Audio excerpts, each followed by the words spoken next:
Las opiniones vertidas en el siguiente programa son responsabilidad exclusiva y total de quien las manifiesta. Gracias por escuchar sabersinfin.com Radio.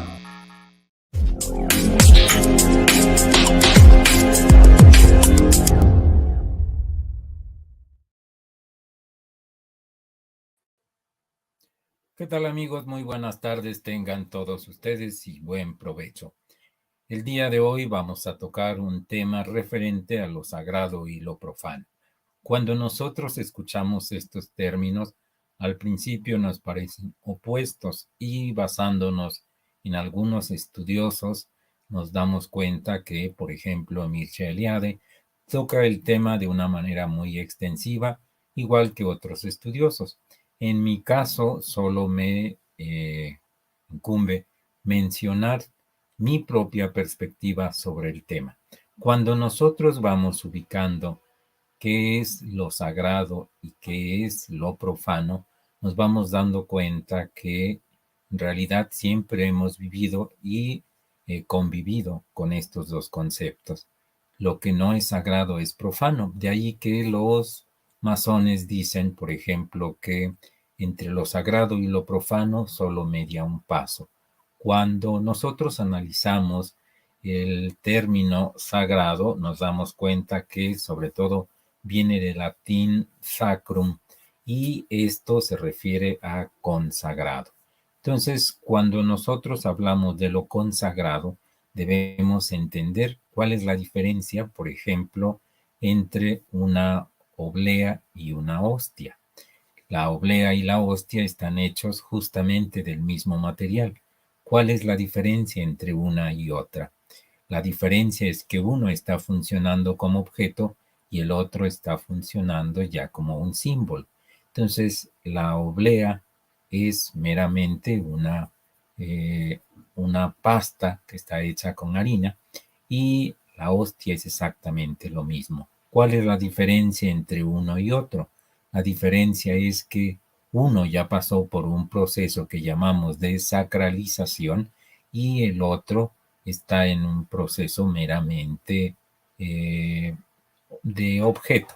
Entonces, nosotros debemos entender cuál es la diferencia que hay entre lo sagrado y lo profano.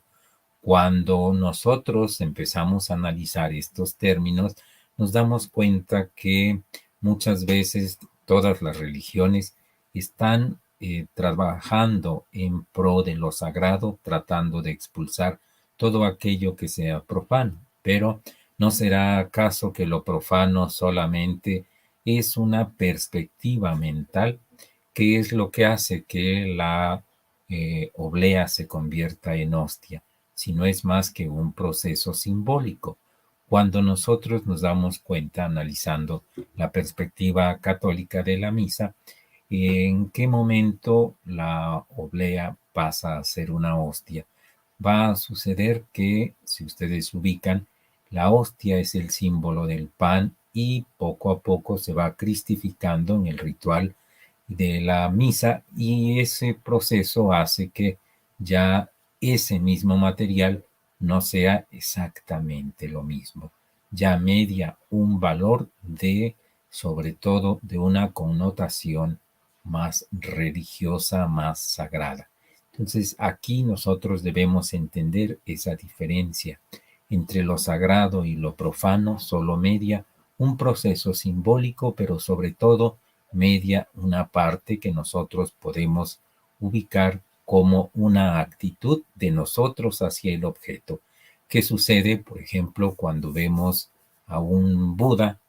Lo podemos encontrar como un objeto si quieres, portalapiceros, hasta de maceteros, traen al pobre Buda, y de muchas formas. ¿Cuál es la diferencia entre el objeto y el símbolo? La diferencia está principalmente en el contexto que lo vamos manejando, ¿sí? Una maceta con la figura de Buda no es más que un objeto, pero si a esa maceta tú la consagraras y le dieras un valor de sagrado, en el momento en que tú le das esa connotación, ya dejó de ser un objeto para convertirse en algo sagrado. De ahí que entonces nosotros debemos entender que aunque sea el mismo objeto, las personas siempre vamos a particularmente a cambiar nuestra actitud al respecto. Hay personas que la alimentación solamente es un acto meramente biológico y a la hora de comer simplemente comen y se alimentan y ya. En cambio, hay otras personas que antes de tomar sus alimentos hacen de este un ritual para que tenga un valor sagrado. Hay personas que hacen una oración antes de tomar sus alimentos. ¿Cuál fue la diferencia entre una cosa y la otra? La diferencia está en la actitud y la conciencia que toma este proceso. Entonces, la diferencia entre lo sagrado y lo profano está principalmente en la percepción que tenemos nosotros acerca de el acto o del objeto. Entonces, ¿en qué momento un Cristo, la imagen de un Cristo, la figura de un Cristo, es un objeto y en qué momento ya funciona como símbolo? Como símbolo va a representar evidentemente la conciencia crística, va a representar la resurrección de Jesús, etcétera, etcétera. Pero cuando nosotros ubicamos muchas veces el objeto, también se tiene casi arrinconado entre los objetos más viejos de la familia, etcétera, etcétera. Entonces, no podemos estarle dando valor de sagrado a todo aquel objeto que represente una deidad. ¿Por qué? Porque justamente entraríamos en un conflicto de todas las imágenes que tienen ese proceso de sagrado van a tener que estar siempre en un altar, en un lugar especial, cuando no es así. Nosotros debemos entender que en realidad el objeto pasa a ser un símbolo gracias a la intención que tú le das. Y desde esa perspectiva, nosotros debemos ubicar perfectamente que lo sagrado también tiene niveles. Entonces, hay ciertos niveles de sacralidad. Debemos entender por esto que evidentemente no todos tenemos el mismo concepto de un mismo objeto. De un solo objeto, varias personas tienen una realidad diferente y por lo tanto debemos comprender que el grado de sacralidad que tenga un determinado objeto depende única y exclusivamente de nosotros. Una persona puede entrar a una iglesia, puede entrar como meramente un espectador, puede entrar como un participante o puede entrar, si quieres, hasta como un profanador. ¿Cuál es la diferencia entre uno y otro? Es sobre todo la actitud. El, el extranjero que llega a visitar la iglesia va a ver esto como una construcción meramente arquitectónica y plasmada de símbolos. El creyente no ve la arquitectura, el creyente no ve el conjunto de símbolos, simple y llanamente es su proceso de eh, integración con lo divino, lo que le hace estar ahí. En cambio, la persona que va a ir a profanar un templo lo hace con toda la intención y en realidad debemos ubicar que la profanación va a tener muy en cuenta la capacidad que nosotros tenemos para hacer de ese acto un proceso también simbólico. ¿Por qué refiero tanto al proceso simbólico? Cuando nosotros analizamos desde la perspectiva esotérica, todas las enseñanzas están transformadas como símbolos y por lo tanto el que tú vayas trabajando con un símbolo y que lo vayas interiorizando en la medida que eres capaz de traducirlo a tus propias palabras y de traducir todas las enseñanzas que este objeto tiene, vas fundamentalmente a ubicar y a valorar lo que tú estás haciendo con ese símbolo. Para esto debemos entender la diferencia entre un símbolo y un signo. El símbolo fundamentalmente es un conjunto de signos que tienen una enseñanza determinada y que sobre todo son polisémicos. Ahora, El signo, en cambio, es un objeto, ¿sí?, que en primer lugar es monosémico, es decir, solo tiene una sola enseñanza. El signo y el símbolo son diferentes, aunque sean la misma figura o el mismo objeto. Por ejemplo, el signo de más. El signo de más siempre va a ser universal. Lo vamos a encontrar como un signo aritmético en todas nuestras culturas. Basta que tú le pongas a ese signo de más un 4 más un 3 y estás tomándolo como signo. Pero si ese mismo signo le das otro contexto y lo pones sobre, no sé, la imagen de una catedral, la imagen de una virgen, etcétera, eso ya pasó de ser signo a ser un símbolo. Entonces debemos entender que el símbolo depende del contexto y por supuesto de el que le interpreta. Entonces, a partir de ello, nosotros debemos entender que la diferencia entre lo sagrado y lo profano solamente es la interpretación y la actitud que la persona tiene ante esta situación. Entonces, cuando nosotros vamos eliminando esas grandes diferencias que se han hecho entre lo sagrado y lo profano, vamos a darnos cuenta que en realidad, entre más acortemos esa distancia, más cercanos estaremos de lo sagrado. Es decir, si nosotros ubicamos cuando las personas van a su misa el día domingo, que resulta, en ese momento están en un contacto con lo divino, están en contacto con la divinidad, etcétera, pero salen y vuelven a ser las mismas personas o son ya personas distintas. Eso va a depender de cada persona, según cómo se haya integrado al ritual religioso.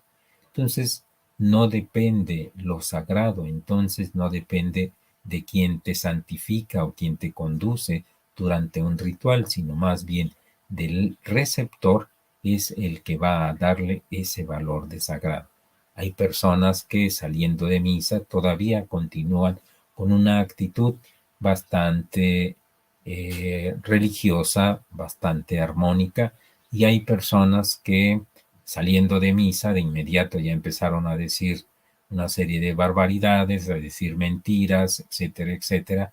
Entonces, no es que estemos demeritando una cosa o la otra, simplemente que ubiquemos que la diferencia entre unos y otros es la actitud y la forma de integración que tenemos hacia el aspecto de lo ritualístico. Desde esa perspectiva, cada uno de nosotros debe entender exactamente que el término profano y el término sagrado están sobre todo muy integrados al estudio de la antropología. Y es justamente que debemos entender que es en los pueblos más antiguos, en las culturas más primitivas, donde se hace una menor distancia entre lo sagrado y lo profano. ¿Por qué razón? Debido a que el ser humano en esas condiciones no es capaz todavía de discernir entre un espacio sagrado y un espacio profano. Para él todo va adquiriendo una connotación sagrada. Hablamos de la Sagrada Madre Tierra cuando muchos solamente vemos al planeta como un simple planeta. ¿Y cuál es la diferencia entre unos y otros? La diferencia, repito, es la actitud y la conciencia que nosotros tomamos al respecto de ese mismo objeto.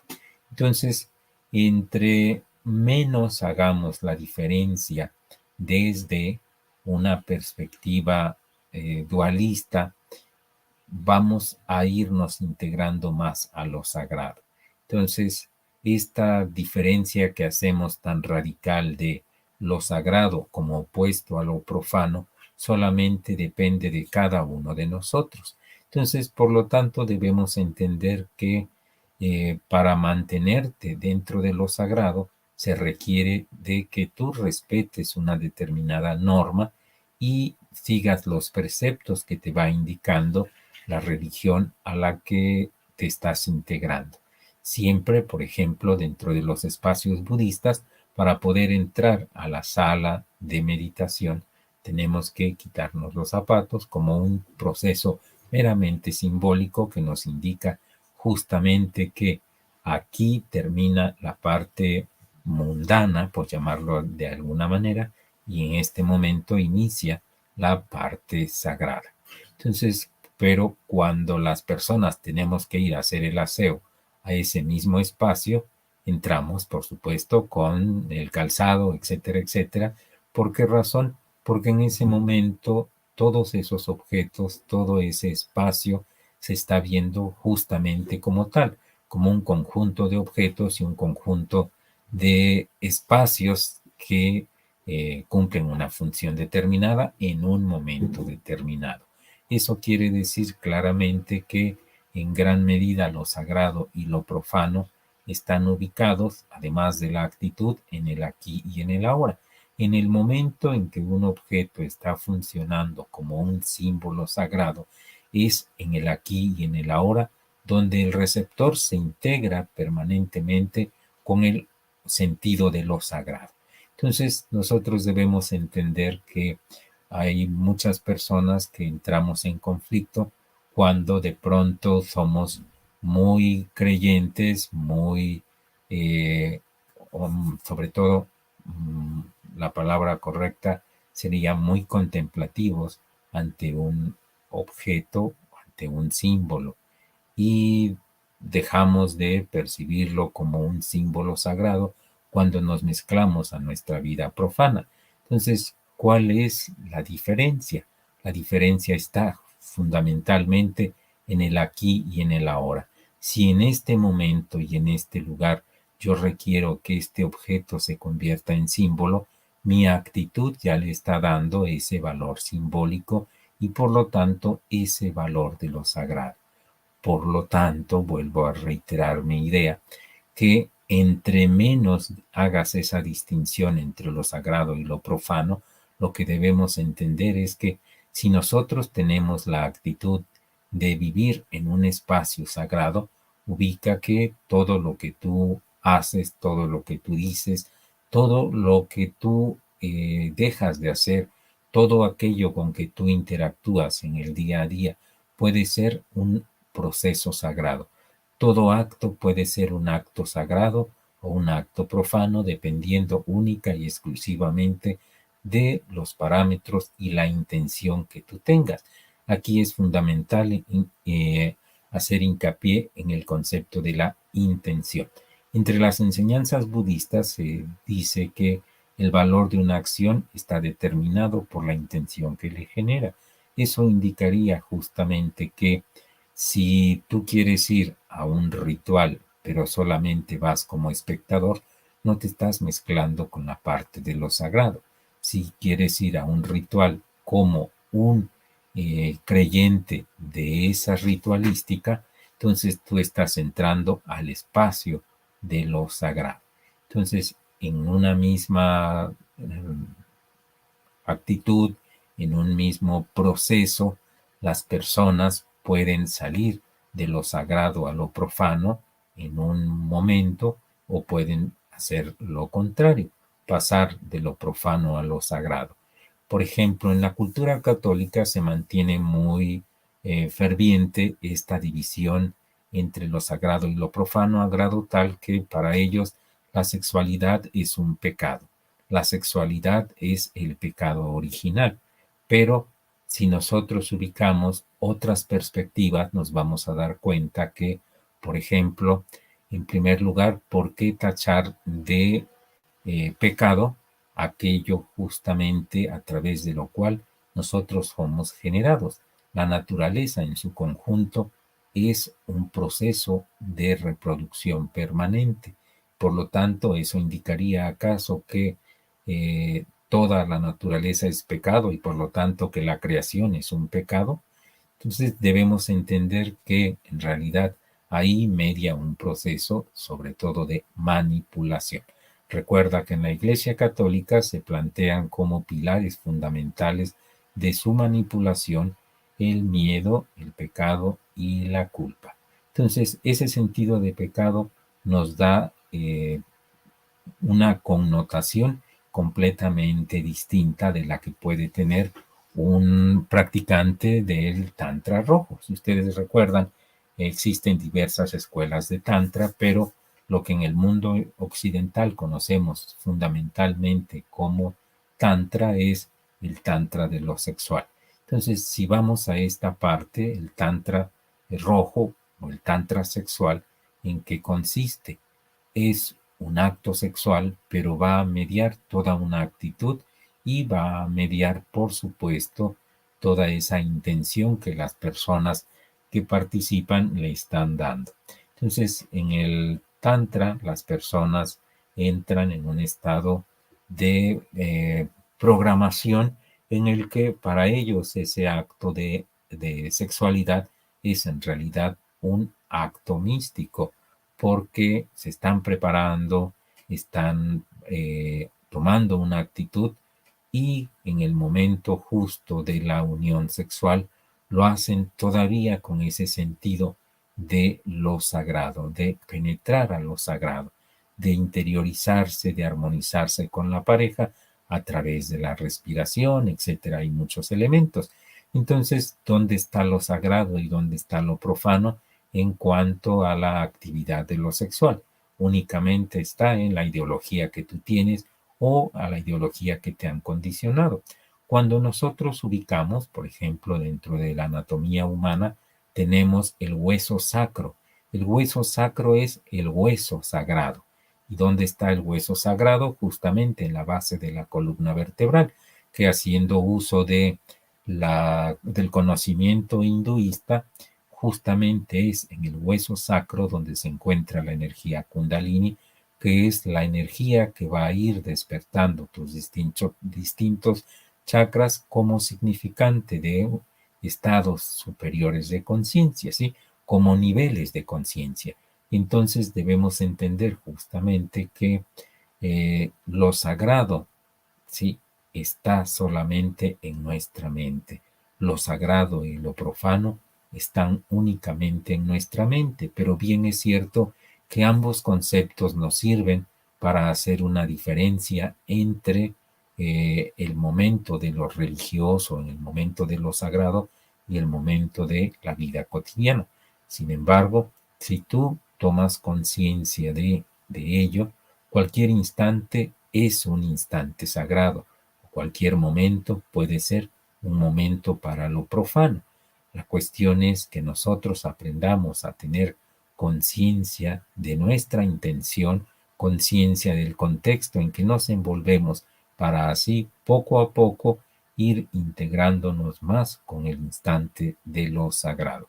Integrarte a lo sagrado implicaría sobre todo una actitud que te mantiene en un espacio más allá de tus propios sentidos, ¿sí?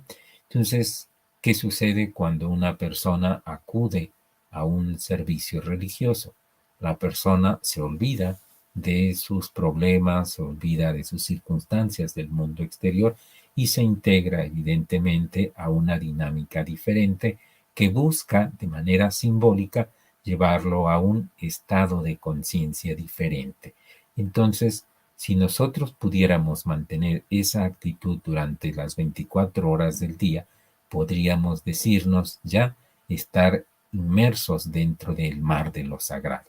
Pero siempre esa diferencia nos ayuda mucho porque hay muchas personas que son bastante reacientes en cuanto a estos conceptos y no toleran la idea de que que la iglesia pueda ser un espacio no sagrado. ¿En qué momento se vuelve sagrado una iglesia? Si nosotros nos ubicamos, se va a volver sagrada en el momento en que inicia el ritual. Y si ubicamos que el ritual es meramente un proceso simbólico que alguna ocasión leí una visión muy interesante que planteaba que lo simbólico del ritual consistía precisamente en traer el pasado al presente y traer el futuro en el momento presente. Es decir, vas a borrar tus conceptos de tiempo y espacio para que converjan en el aquí y en el ahora de lo que llamamos el instante de lo sagrado. Por ejemplo, retomando la visión católica de sacralizar el cuerpo de Cristo. ¿En qué momento se hace? Cuando la hostia ya tiene un valor de lo sagrado y el sacerdote va poco a poco adquiriendo la personalidad de Dios. Por eso a Dios se le llama el Padre y al sacerdote se le conoce también como el Padre, como si fuera una extensión del primero.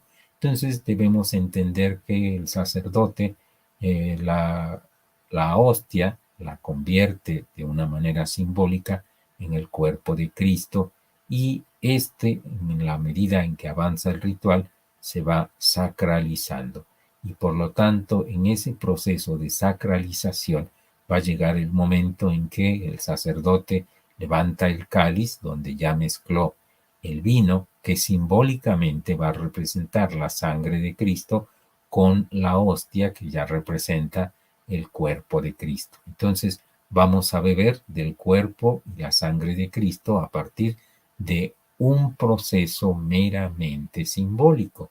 Pero si la persona no está integrada al ritual, para él simple y llanamente está tomando un poco de vino con un pedazo de oblea, ¿sí? Entonces, la cuestión es meramente un proceso simbólico.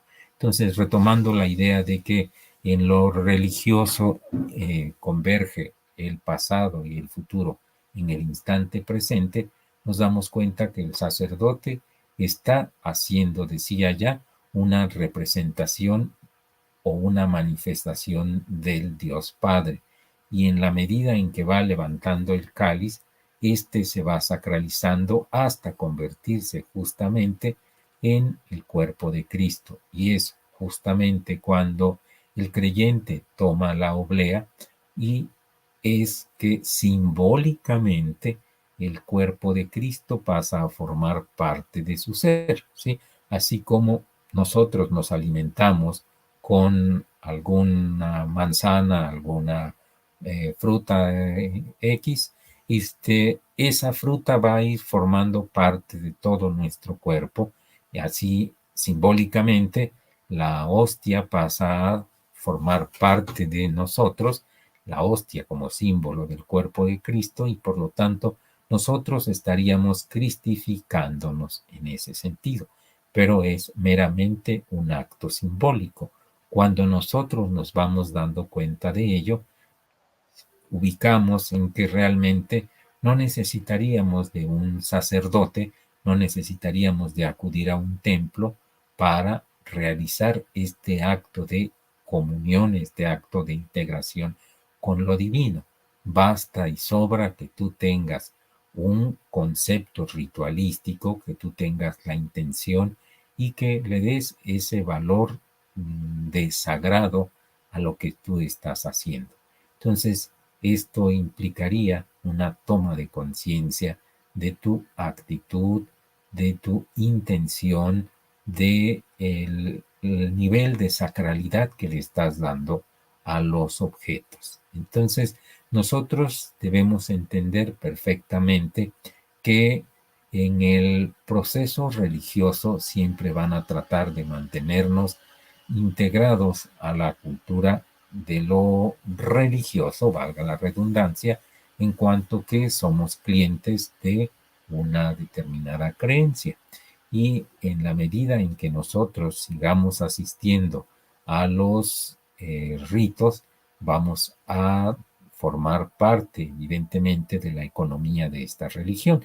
Entonces, debemos entender que para unirte con la deidad, para unirte con tu Dios, para unirte con el Buda, con quien tú quieras, no necesitas asistir a un templo, necesitas únicamente darte tu tiempo y tu espacio para que cambies tu actitud, cambies tu intención y esto que vas a hacer se vuelva un acto de integración.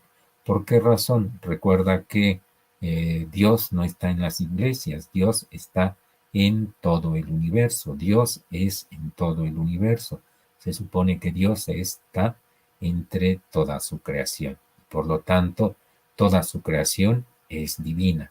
No necesitamos acudir a un templo, no necesitamos acudir a los servicios religiosos, no necesitamos acudir a un lugar específico en un tiempo específico, sino que nosotros podemos hacer de este proceso religioso, recuerden que religión viene de religare, unir, hacer de este proceso de unificación con lo divino a partir de tu propia cotidianeidad. Y entonces, desde esa perspectiva, si tú mantienes el concepto de que todo lo que tú haces, todo lo que tú dices es un acto sagrado, estás haciendo del aquí y el ahora un proceso sagrado, plena y totalmente. Entonces debemos aprender a ubicar únicamente que toda circunstancia tiene subyacente en ella una enseñanza. Entonces, de esa manera, en la medida en que tú seas capaz de ver el valor de lo sagrado en cada circunstancia, estarías sacralizando ese mismo proceso. Ahora bien, si nosotros tenemos el concepto de que el universo es un conjunto de enseñanzas que nos van a permitir a nosotros como receptores ir interpretando de acuerdo a nuestro nivel de conciencia, uno de los problemas a los que llegamos con no hacer esa diferencia entre lo sagrado y lo profano sería caer en el fanatismo en el sentido de que todo está siendo sagrado, todo está siendo un proceso meramente de creer que todo es sagrado, pero si no estamos preparados para ubicar ese punto, necesitaríamos fundamentalmente comprender que las personas vamos a mantener esa actitud, no las 24 horas, porque no nos es posible todavía tener esa actitud de que todo lo que hacemos es sagrado. Y desde esa perspectiva es necesario que entendamos que justamente porque no podemos mantener todo el tiempo nuestra mente esa actitud de lo sagrado, es que vamos creando espacios para ir construyendo lo sagrado y salirnos para ir integrándonos a lo profano.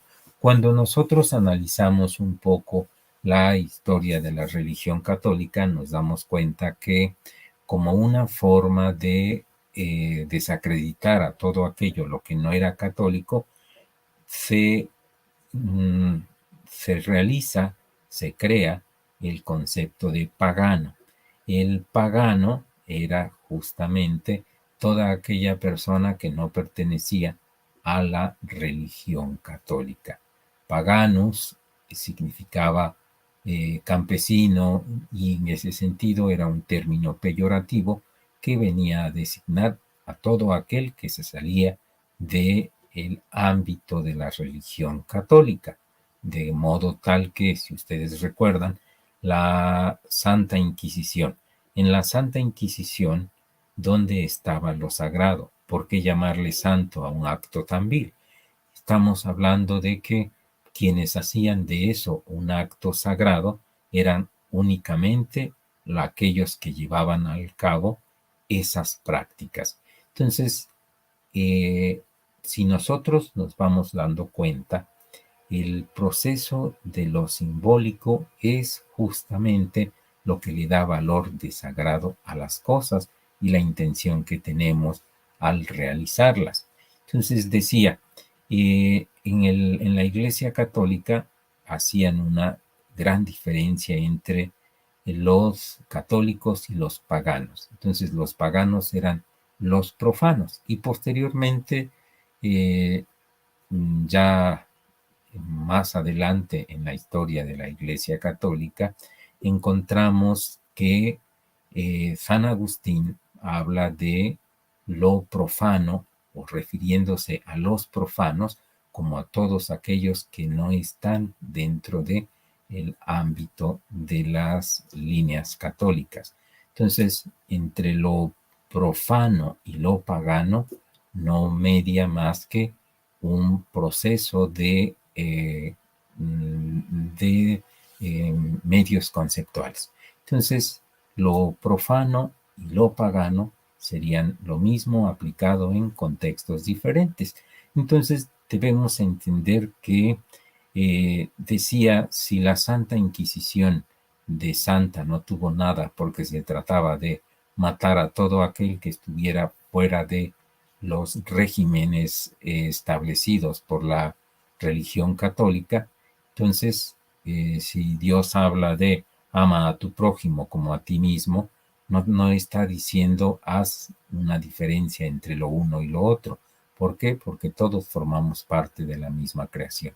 Entonces debemos nosotros, cada uno de nosotros, entender justamente que ese acto tan vil que se cometió dentro del seno de la Santa Inquisición no tenía nada de santo, a menos que tú le des esa connotación.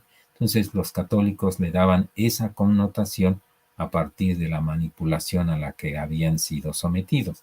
Pero es entonces que un acto tan vil como el matar y el asesinar a tus semejantes con todo el dolor, ¿eso sería un acto sagrado o es un acto profano? Va a estar determinado por el contexto, por la intención y el valor simbólico que le estamos dando. Entonces, tú puedes profanar un, un espacio sagrado cuando vas con la intención de, puedes hacerlo de mil maneras, ¿sí?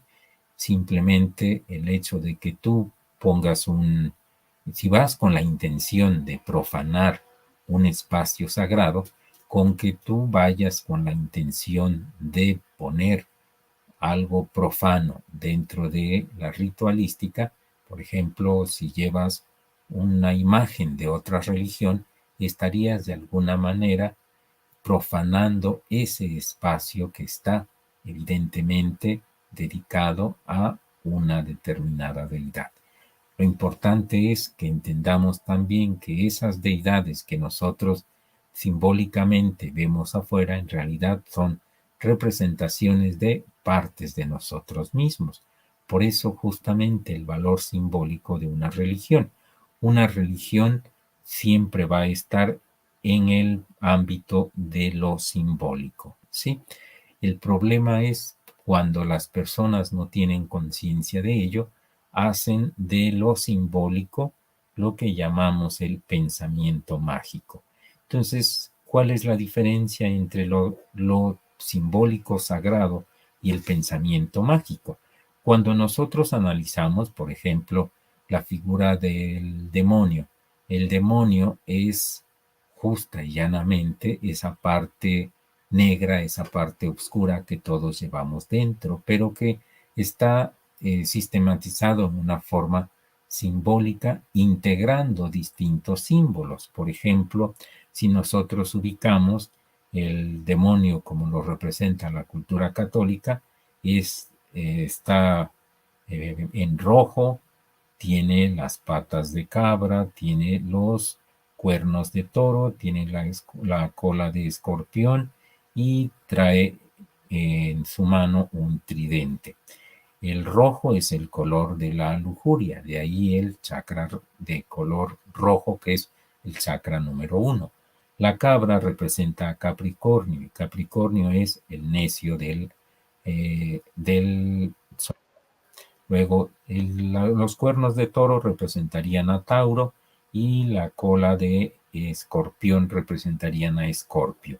Y si nosotros vamos ubicando los símbolos de de estas partes del símbolo en conjunto, vamos encontrando un valor más profundo.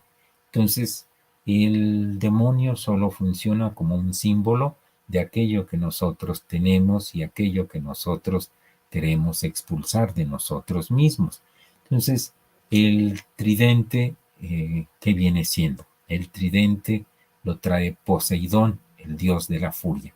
Entonces, decíamos que entonces, si el rojo es la lujuria, eh, las patas de cabra representan la necedad, el toro o los cuernos de Tauro representan la posesividad y Escorpio es la venganza, entonces el tridente es la furia, estaríamos hablando justamente de un proceso en el que las partes más negativas del ser humano están siendo integradas como una unidad.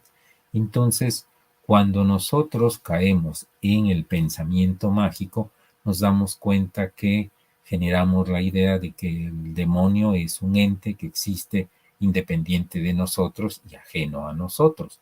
Y por eso nos es tan fácil tener la idea de que por ponerte un escapulario, por ponerte una cadena o una medalla con la imagen de un Cristo o de una cruz, ya estás evitando que el demonio te toque cuando el demonio ya lo tienes adentro. Entonces, el pensamiento mágico es en gran medida una forma muy cómoda de trabajar nuestra espiritualidad, pero esta forma tan cómoda no nos conduce a nada, sino a un estado de inconsciencia y sobre todo a un estado permanentemente de profanación. ¿Por qué razón? Porque si tienes ya la idea de que lo demoníaco es un ente que está afuera, entonces crees que con una simple crucecita vas a liberarte de ese demonio. No, pero es muy fácil hacerlo. Entonces, ¿qué es lo que va a suceder? Va a suceder que las personas se apegan más al pensamiento mágico que al pensamiento y la actitud de lo sagrado. Entonces, desde esa perspectiva, debemos entender que el pensamiento mágico está muy integrado con lo que podríamos llamar lo profano.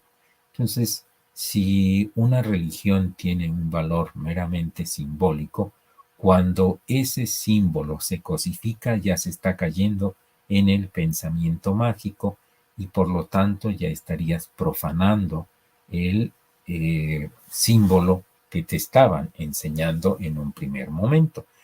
Debemos comprender que el que nosotros vayamos poco a poco tomando conciencia de estos elementos que la religión connotan en el sentido de lo sagrado, vamos a poder ubicar justamente que si las religiones están permanentemente en oposición, tratando de exterminar lo profano para sacralizar las cosas y partiendo de la idea de que todo en el universo es dual, necesitamos comprender que lo sagrado implica lo profano y uno implica lo otro.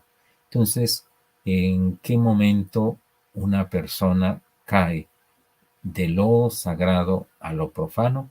En el momento en el que deja de sentir esa conexión simbólica, esa actitud y sobre todo esa intención.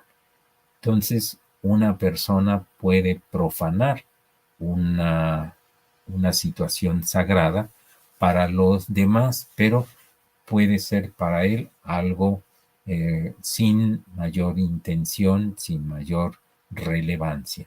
Entonces, todo esto nos indica única y exclusivamente que lo sagrado y lo profano son una misma cosa, una misma situación visto desde perspectivas diferentes.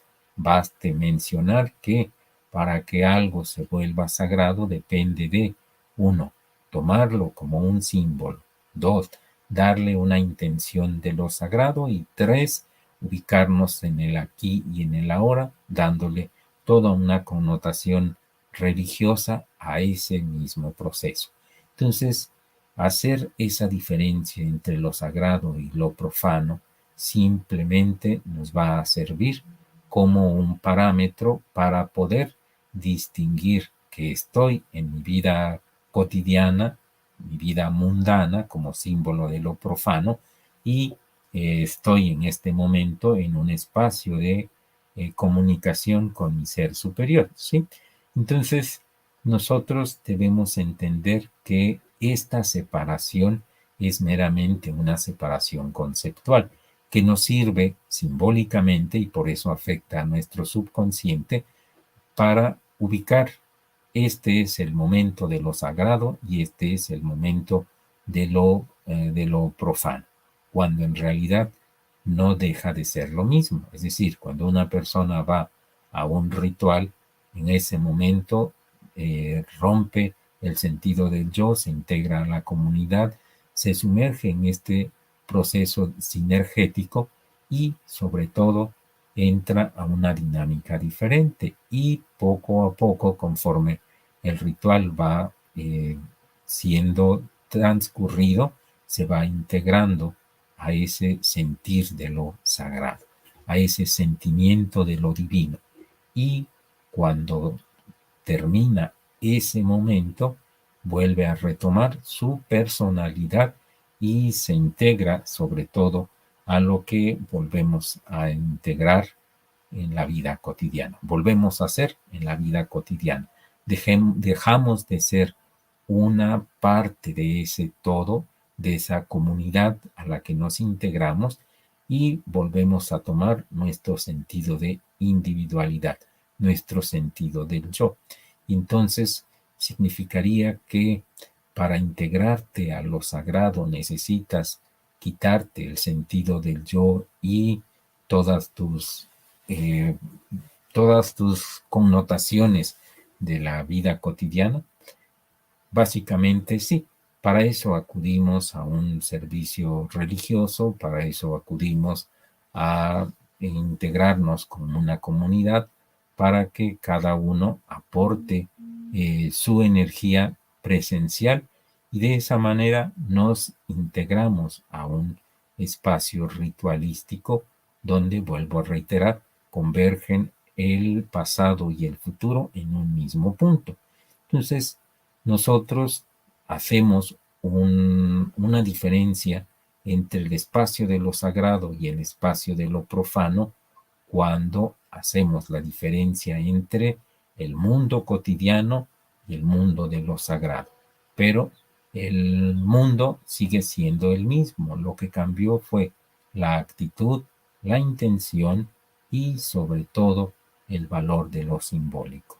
Entonces debemos entender que la parte sagrada también no está implícita por sí misma, no depende de sí misma. Para que un objeto sea considerado como sagrado, se le da una connotación simbólica, ¿sí? Por ejemplo, un cáliz. El cáliz de la Iglesia Católica va a ser un objeto en una tienda de artículos religiosos. ¿Y en qué momento pasa a tener un valor sagrado? Evidentemente, cuando ya se le ubica en un contexto diferente. Y decíamos en un principio que lo sagrado implica niveles. Entonces, esos niveles van a estar en relación a lo que tú consideres sagrado, ¿sí? Es decir, al cáliz tú le vas a dar ese valor de sagrado en cuanto que tú estés vinculado con lo sagrado. Para un sacerdote no va a tener el mismo valor un cáliz que lo tiene para un niño o para un practicante normal, por decirlo de alguna manera. Entonces, lo sagrado y sus distintos niveles dependen también de nosotros mismos. Recuerden, el universo es mental y por lo tanto la distancia entre lo sagrado y lo profano es meramente mental. ¿Qué podemos hacer en la vida cotidiana? En la vida cotidiana, cada uno de nosotros toma determinadas actitudes hacia las demás personas, hacia las circunstancias, etcétera, pero sobre todo nosotros debemos comprender que esas actitudes van a determinar el nivel de conciencia que nosotros estamos portando en el día a día. Y ese nivel de conciencia está determinando tu conducta y está determinando tu actitud. Entonces, si nosotros desde que nos despertamos le damos un valor sagrado, un valor simbólico al acto de despertar, el hecho de dar gracias por tener un nuevo día, y cuando nosotros vamos a tomar nuestros alimentos, le damos un valor de lo sagrado.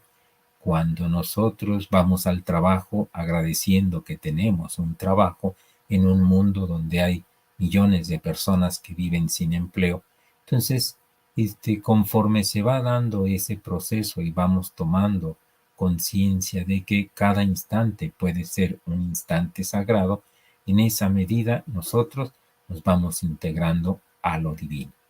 Necesitamos, evidentemente, siempre tomar conciencia de que estamos sacralizando un momento, un espacio o una circunstancia. Para sacralizarlo, solo necesitamos tomar conciencia de ello, cambiar nuestra actitud, revisar nuestra motivación y ubicarnos en el aquí y en el ahora. Entonces, cualquier acción, por vil que parezca, podría sacralizarse. ¿En qué sentido? En el sentido que toda acción va a estar determinada por la mente. Entonces es nuestra mente la que le imputa el valor de sagrado y de profano, con el ejemplo que ponía de la Santa Inquisición, ¿sí? La Santa Inquisición, visto desde una perspectiva objetiva, de santa no tuvo nada porque cometió las peores aberraciones, y sin embargo, para la cultura católica, para la Iglesia Católica, sigue siendo parte de lo sagrado. Entonces, debemos entender que si asesinar, si torturar tuvo un valor sagrado, ¿por qué no entonces pensar que también el sexo tiene un valor sagrado? ¿Por qué no darle también a otras prácticas de la vida cotidiana un valor sagrado? Solo basta que nosotros nos integremos al ámbito de el aquí y el ahora como un espacio sagrado para que podamos entrar en ello. Todo esto, ¿a qué nos lleva? Nos lleva precisamente a la idea de que nosotros entendamos que no necesitamos asistir a un templo para convivir con lo sagrado. Lo sagrado es aquí y ahora, en este momento y en este lugar, en cuanto que yo le doy ese valor a las circunstancias, a los objetos y a todo lo que está a mi alrededor en ese momento. Entonces, entre lo sagrado y lo profano, media un paso, como dicen los masones. No, en realidad, desde mi perspectiva, entre lo sagrado y lo profano solo media una actitud, una intención y un valor simbólico. Ahí está la clave para que nosotros comprendamos que no necesitamos ser esclavos de una religión para que nosotros estemos en comunión, en contacto con ese concepto que nosotros tenemos de la deidad. Y para mí, uno de los peores procesos de profanación es no comprender las cosas. Muchas veces vamos a los espacios sagrados sin comprender absolutamente por qué nos hincamos, por qué nos paramos, por qué hacemos tal o cual mudra, por qué hacemos mantras, etcétera, etcétera. Si no entiendes para qué lo haces, desde mi perspectiva, eso sería estar profanando un espacio sagrado. Si lo sagrado depende de tu actitud mental, entonces en la medida en que seas más consciente de lo que estás haciendo, en esa medida estás dándole mayores niveles de sacralidad a un proceso que puede ser totalmente cotidiano o hacerte un proceso cotidiano algo sagrado. Todo depende de nuestra actitud, de nuestra intención, del valor simbólico que les das a las cosas y de la conciencia que tengas acerca de ello. Muy bien, amigos, pues muchísimas gracias. Espero que este programa les sirva de reflexión para que cada uno tome en sí lo que más les sea, sobre todo, útil. Muy bien, pues muchísimas gracias y les esperamos la próxima semana.